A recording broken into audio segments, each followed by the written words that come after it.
Olá, graça e paz, amém?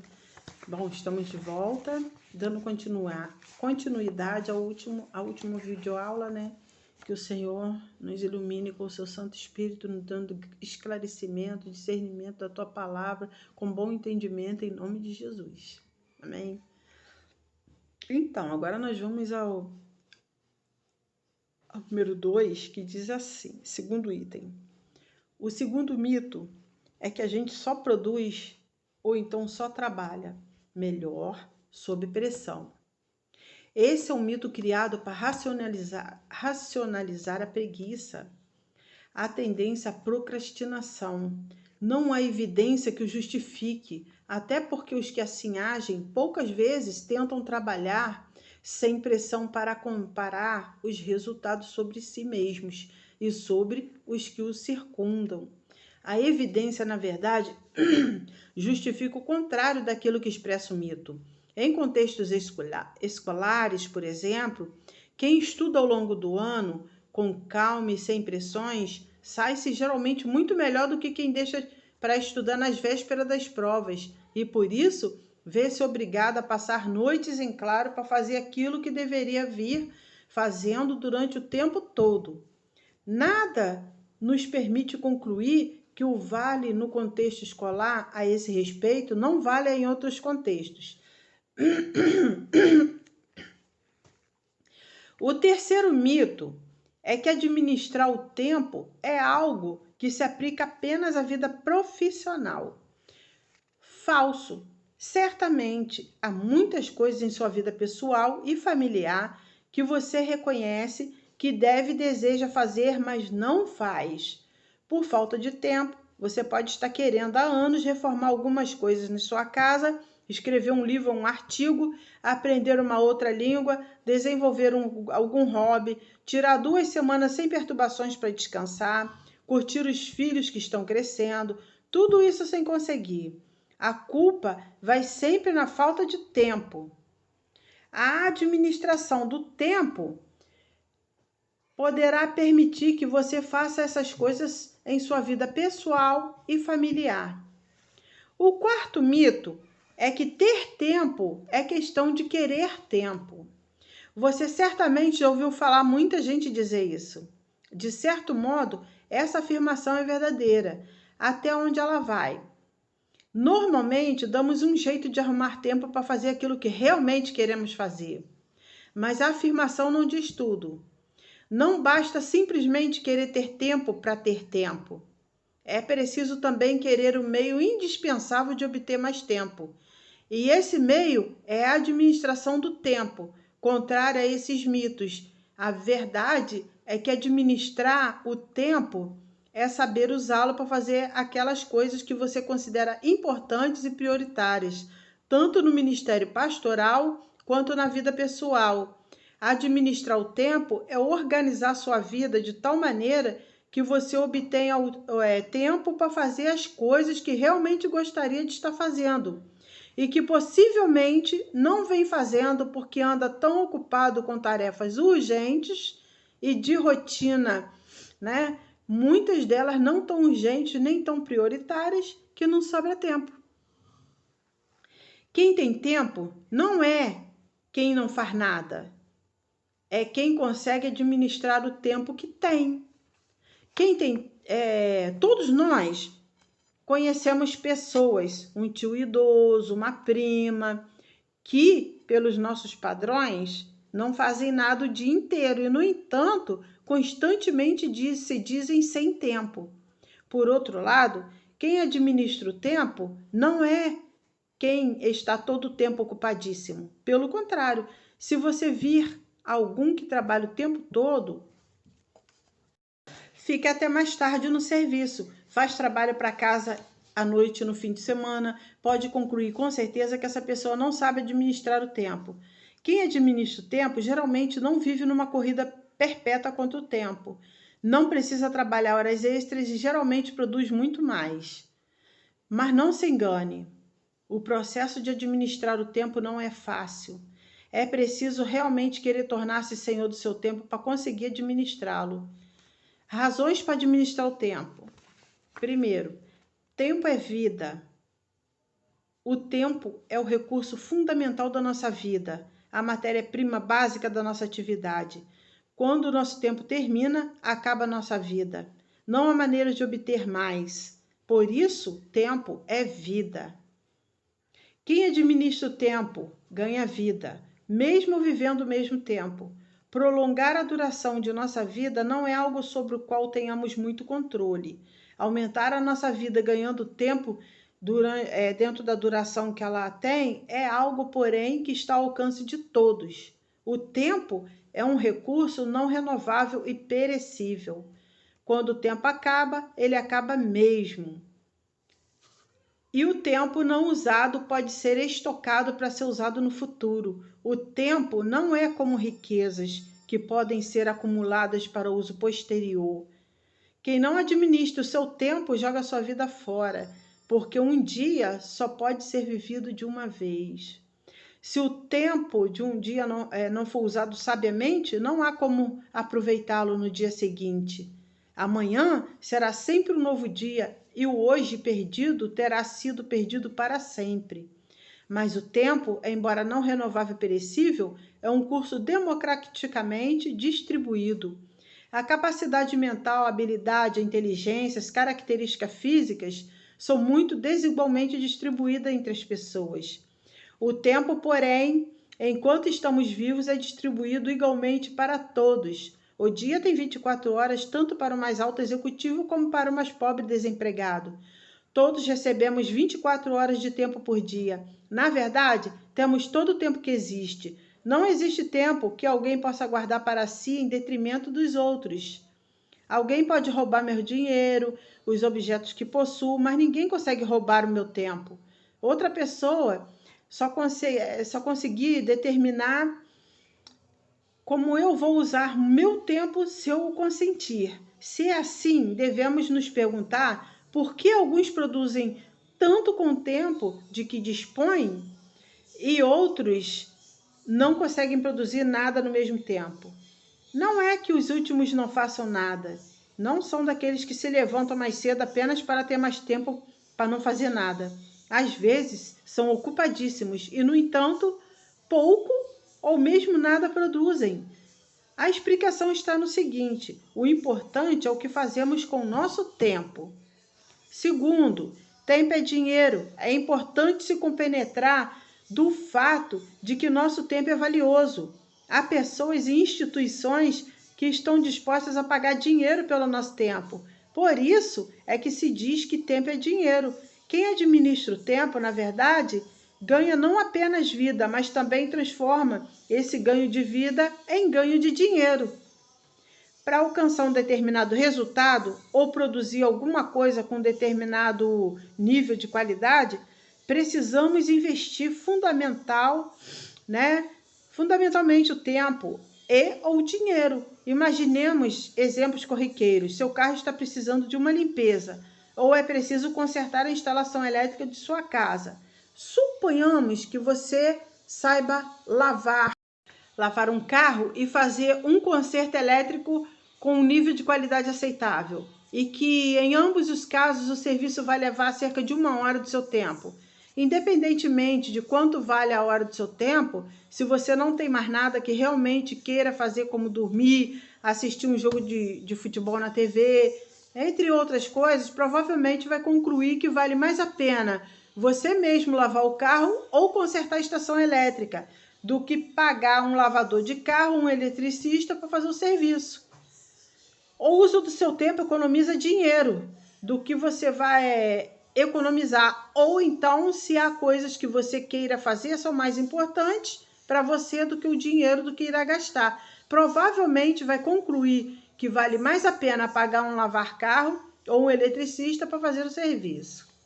Por outro lado, mesmo que você tenha tempo, se você deseja um trabalho de melhor nível de qualidade do que aquele que é capaz de produzir, pode valer mais a pena pagar um bom profissional para fazer o serviço. Um outro exemplo pode ajudar. Suponhamos que você não possua nem bicicleta, nem carro, nem helicóptero e queira ir a uma cidade. Você pode ir a pé e levar 3 dias, alugar uma bicicleta e levar várias horas, ir de ônibus levar cerca de 3 horas ponto a ponto. tomar um táxi e levar 1 hora, ou fretar um helicóptero e levar 15 minutos. Cada uma dessas opções envolve certo uso de tempo e um determinado dispêndio de dinheiro. Se você tem pouco tempo e bastante dinheiro, pode decidir gastar mais dinheiro e fretar um helicóptero. Por aí você vê que pode trocar seu tempo por dinheiro. Na verdade, trabalhar é uma permuta de tempo por dinheiro. Alguém me paga pelo meu tempo, isso é, pelo meu tempo produtivo. E isso nos traz a questão da produtividade. Agora o subtítulo, a administração do tempo e produtividade. Quem administra o tempo aumenta a sua produtividade. Produtividade é o produto da eficácia pela eficiência. Ser eficaz é fazer as coisas certas, isto é, fazer aquilo que consideramos importante e prioritário. Ser eficiente é fazer as coisas certo, isto é, com a menor quantidade de recursos possível. Ser produtivo é fazer as coisas certas. Isto é, fazer aquilo que consideramos importante e prioritário com a menor quantidade de recursos possível.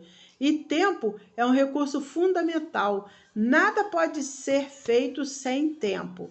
Por isso, ele é frequentemente escasso e caro.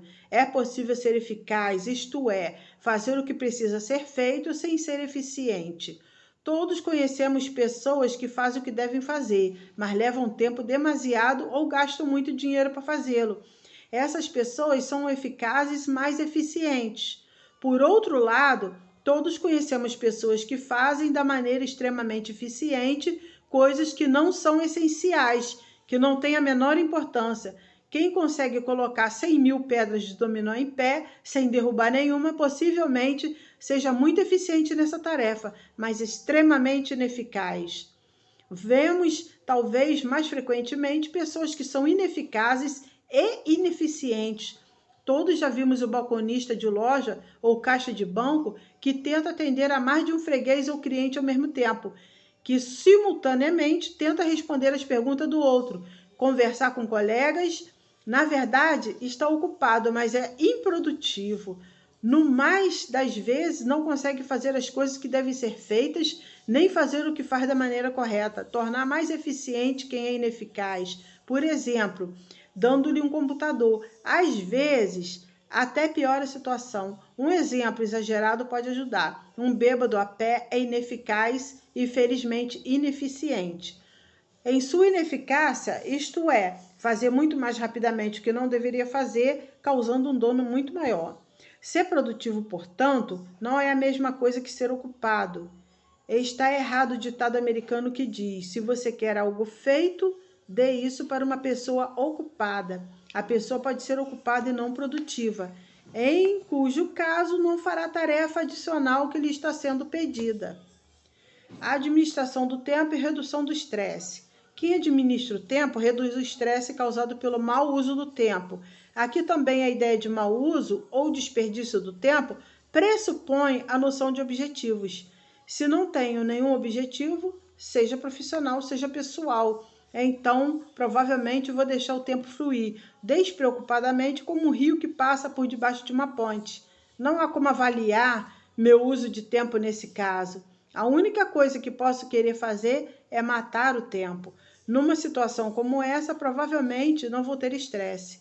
O tempo aparece como bem ou mal usado apenas para a pessoa que tem objetivos, que quer realizar alguma coisa. O bom ou mau uso do tempo depende do que se pretende alcançar. O mau uso do tempo causa estresse, porque tempo mal usado é tempo usado para fazer aquilo que não consideramos importante e prioritário. Usar o tempo de forma não planejada não equivale necessariamente a fazer mau uso do tempo, como já se indicou.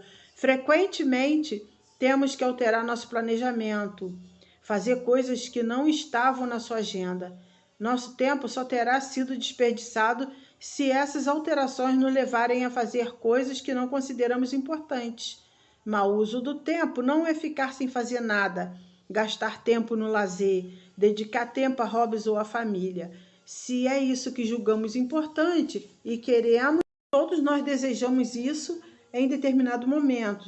Se, entretanto, num dado momento você realmente que está lendo um livro, trabalhando no relatório, se vê obrigado a fazer um passeio com as crianças ou entreter familiares, você se sente tenso, porque o tempo não estará sendo utilizado para aquilo que você considera importante e prioritário naquele momento, e, portanto, não estará sendo bem usado.